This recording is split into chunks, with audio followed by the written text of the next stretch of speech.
Monologue 41, Study. Worship is the foundation of the temple of living souls. Prayer, meditation, study, contemplation, fellowship, and good works are the pillars of your inner sanctuary. With the absence of a single pillar, the roof of the structure is rendered uneven and dilapidated.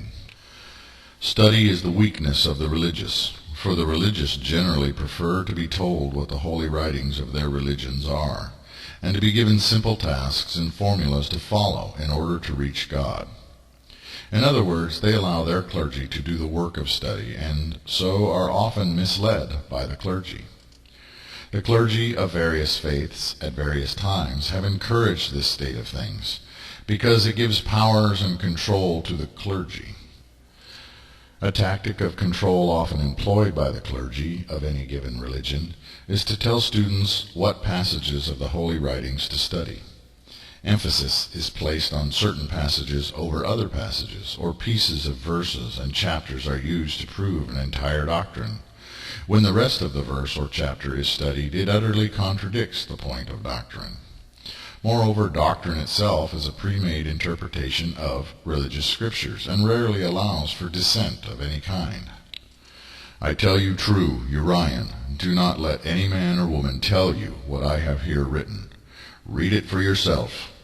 Research words you do not understand, look up definitions, seek the hidden treasures, and mine out the secret nuggets. If you let anyone tell you what I have said in this revealing, then you are as an infant, and are only fit for the outer ring of the angelic realms. Only those who have put away childish things and seek to grow up into the truth are worthy to become the holy masters of worlds. If you are of a leaning, in that you have united this revealing with one of the 7 monotheistic teachings, then you should read from the holy writings of your archangel and from this work during your daily devotions. Read a single paragraph or a chapter of each instruction, and where you encounter apparent contradiction, pray about it, seeking to grasp the context of when, where, and to whom the older teaching was given. Contradictions are an illusion, for each archangelic kingdom has its expectations and prerequisites for its citizens, and each revealing of the past was given to a specific audience. Moreover, throughout the course of history, the original forms of monotheistic religion have been clouded by tradition and altered according to the will of men and their non-gods.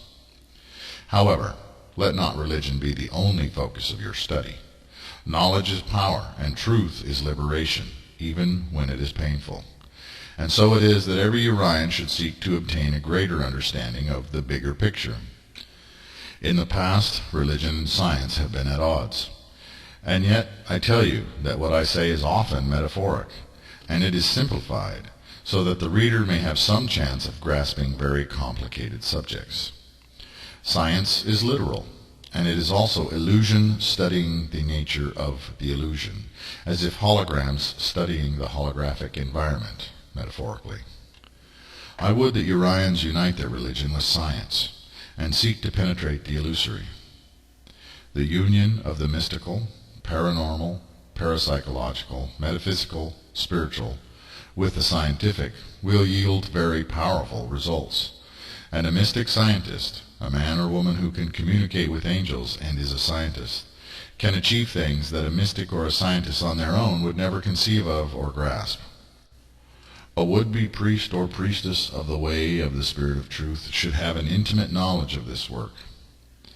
However, he or she should also strive to obtain a basic and general working knowledge of comparative religion, mythology, religious and world history, psychology, sociology, political science, theoretical physics, and astronomy, the layout of the physical universe, angelology, demonology, and paranormal research.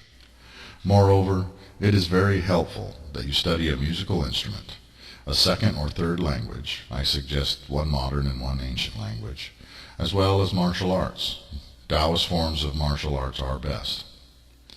In future days, if and when seminaries are created, that which has been put forward as a course of study should become part of the mandatory curriculum, with additional courses in areas of the law, religious and human, economics, and organizational mechanics.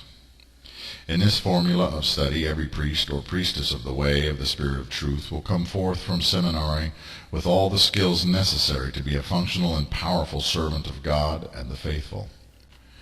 Indeed, I would that you create schools of your own that serve to train and educate the faithful at every age. The schools of the world are designed and formulated according to the will and vision of the vanities, and are intended to produce godless, materialistic, and immoral human beings who are bound in mind, body, and spirit to the non-gods.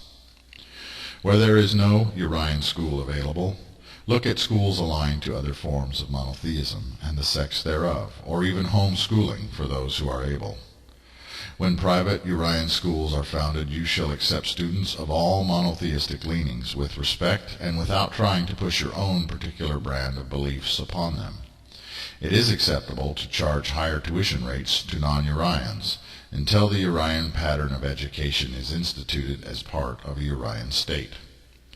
In the education of children, I encourage you to separate boys from girls and to emphasize the values of honor, good manners, personal responsibility, and compassion for the weak and those who are afflicted, handicapped. Create a loving and disciplined environment and police your teaching staff rigorously. Women should teach female students, and males should teach male students. Yet beware of pedophiles masquerading as servants of God.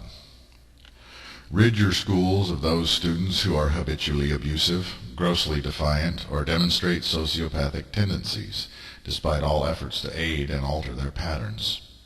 In a Urian state, the violent and bestial ones should be channeled into vocational and educational avenues, such as the military, which are suited to their more aggressive nature, and which serve to temper their innate negativity with structured outlets that are constructive and safe. Until the moral center of the brain, the frontal lobe, is fully developed, you will not truly be able to determine what a child will become in adulthood, and this fact should be taken into account. For all Urians, observe, watch, study the world around you, and keep track of current events. Be informed, and you will begin to see the patterns of the vanities, especially that of Babylon and the beast, collectively speaking. The ignorance of the religious has always brought disrepute upon their religious beliefs, and shame to their churches, and as such I would that every one of you would educate yourselves.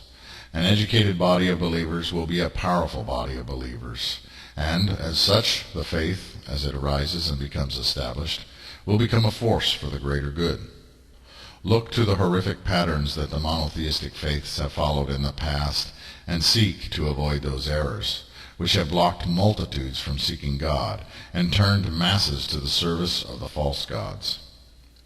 There are those who learn best by watching, those who learn by doing, those who learn by repetition, those who learn through free association, creative exploration, those who learn better when alone, and those who learn better when in groups, by mutual support. There are those who are very good at memorizing facts and need strict protocols and procedures, others who must experience and apply things in a practical way, and there are those who learn better through more organic and free-flowing methodologies. You should never assume that you or someone else is stupid, or that they cannot be taught simply because you learn differently.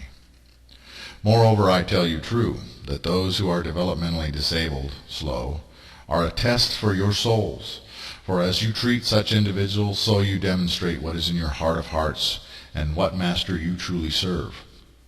Be not cruel to those who are slow or otherwise disabled, for they are placed in your path to give you the opportunity to be kind and learn compassion. If you cannot be patient and cannot be kind to such ones, leave them be, and if you cannot resist being cruel to them, then count yourself damned already.